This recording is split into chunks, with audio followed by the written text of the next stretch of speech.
I want you to imagine with me for just a minute. You're at a conference. You're meeting all of these amazing people who could be your ideal customers. And you're meeting with them, you're getting contacts, they're following you on LinkedIn, whatever. And you come home after the conference, you sit back down to your desk and you want to reach back out to these people. But what do you say? What do you do?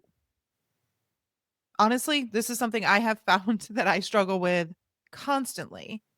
But I'm wondering, could a podcast series be the answer to this question?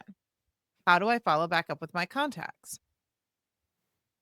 I spoke with Carrie Dobson, and she had created a 12 episode short series or a limited series of her podcast called Book Desserts.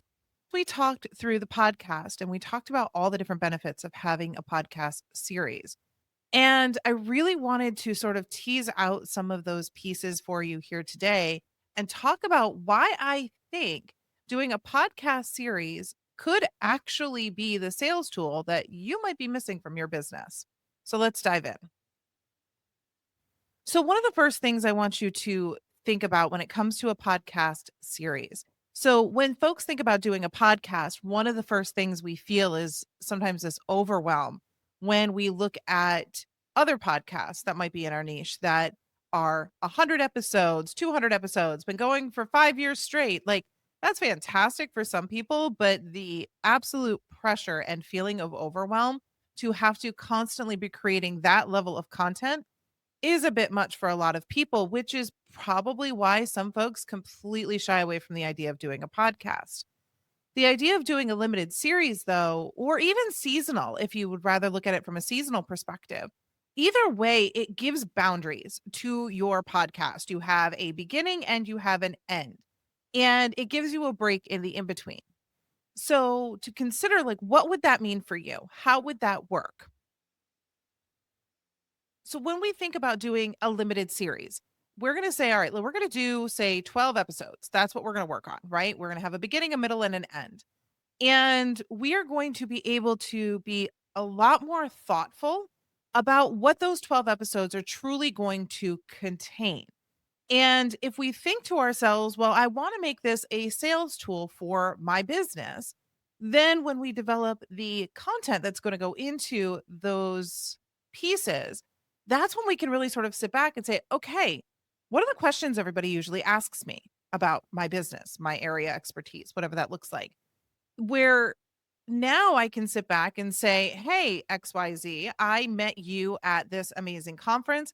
We talked about this thing in your business. I think you should check out this episode from my limited series and see what you think. I think there might be some ideas in there for you.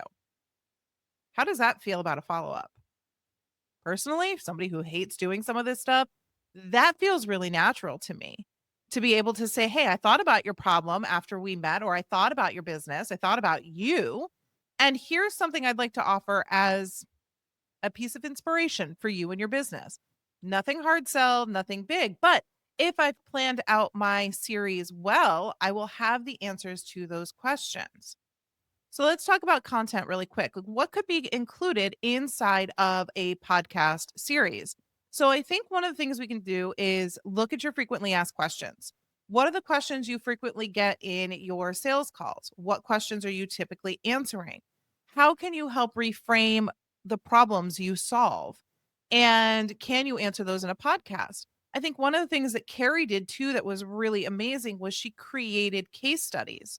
So, as a group architect who works with authors, she went out and found books or was reading books that she thought could be great group programs and created a podcast that showed how she would take the content from that book and then turn that into a group program.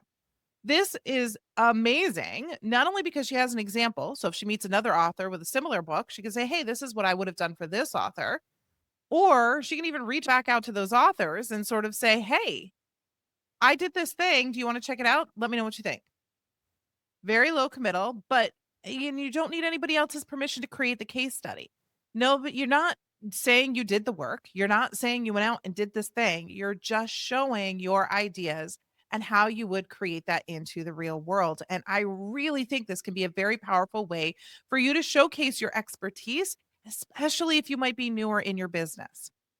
The other side of this that Carrie talks about later on in the episode is that she wants to be able to build excitement for later episodes. But even in the building of any series that you're doing, why not reach out proactively rather than just choosing, for example, the books that she wants to do for her case studies? Why not reach out directly to folks and say, hey, I'm going to be creating a limited series. I'm going to be doing some case studies. I would love to feature your book. I'd love to feature your business. I'd love to feature you. Is there any input you'd like to give me as part of that, or do you have any objections? I honestly don't think anybody would have too many objections to having their business or book or whatever featured by another creator, but you never know. But I think this is a really great way of connecting with somebody and saying, "Hey, I see you. I see the amazing things you can do. I think we can work together, or I think we can do more." But you're not really asking for anything. And then afterwards, you can turn around and say, "Hey, I did the case study. I did the thing. Here, take a listen. What do you think?" I mean, seriously, it's very low key from a sales perspective. And you can put that out there for the rest of the world so the rest of the world can also hear your brilliance, your ideas, the things that you were looking for. So, again, when it comes to developing the content around a limited series, the focus really should come into how are you going to reuse this content as part of your sales funnel? Because really what you want to be doing is how can I do this? How can I share this better? How can I bring this to other people? How can I bring them into my world as part of that? And because we're doing a limited series and not having to come up with content for an extended period of time, you really can sit down and say to yourself, okay, how am I intentionally going to do this? How am I going to make each episode in and of itself very impactful for each individual person? Or how do I make this so that I'm taking these listeners with me on a journey? That's another way to look at this. Maybe you're going to do a 6-week series or a 6-episode limited series that takes people through a process from A to Z. And every time you meet up with your ideal client, you say, hey, I have this limited series. I'd love you to take a listen to it. Here you go. Okay. That's just some of the ways that we can do this, but I really do think that this idea of having a beginning, a middle, and an end, and knowing where the end is going to be takes a lot of the pressure off of the constant content creation that podcasts can feel overwhelming with, and we can create something that's really, really meaningful for your business. One of my other clients, Lucia Knight, did the Joy at Work Summit. That was in itself a limited series, even though there was about 20 episodes in the summit. It's a little standalone conference that she can now turn around and say, hey, you want 20 bite-sized pieces of information on how to make your work more joyful? Go take a listen to the summit. So it's different ways that we can go about taking a look at this. But again, the idea is that this isn't going to be ongoing. It is really going to be sort of segmented into a smaller bundle of episodes that you are then going to turn around and share. I think the other piece of this, though, is if we are going to say that this is going to be part of your sales funnel and a way for you to attract people to you, and you're going to be sharing that content with other people, the other part of that, in terms of at least how I think about this with the conversation, because as people like to tell me, I hate sales. I can very easily say to somebody, hey, I heard this episode or I think of this episode, and I think you need to take a listen to this because I think there's some helpful hips for you. Right. So I send that to you today. A week from now, how hard is it for me to follow back up with you and say, hey, I just wanted to check in. Did you take a listen? What'd you think? Are there any things in there you would like to take a look at, like more advice around, anything you're going to implement? How natural is that conversation? So I think that that's one way to really be able to look at that for yourself and then be able to very easily say, "Hey, would you like to jump on a call with me? We can talk about this further." Pretty easy, right? You've already kind of lined that up. And one of the other things I would also say to take a look at is how else can you then make that connection more deep?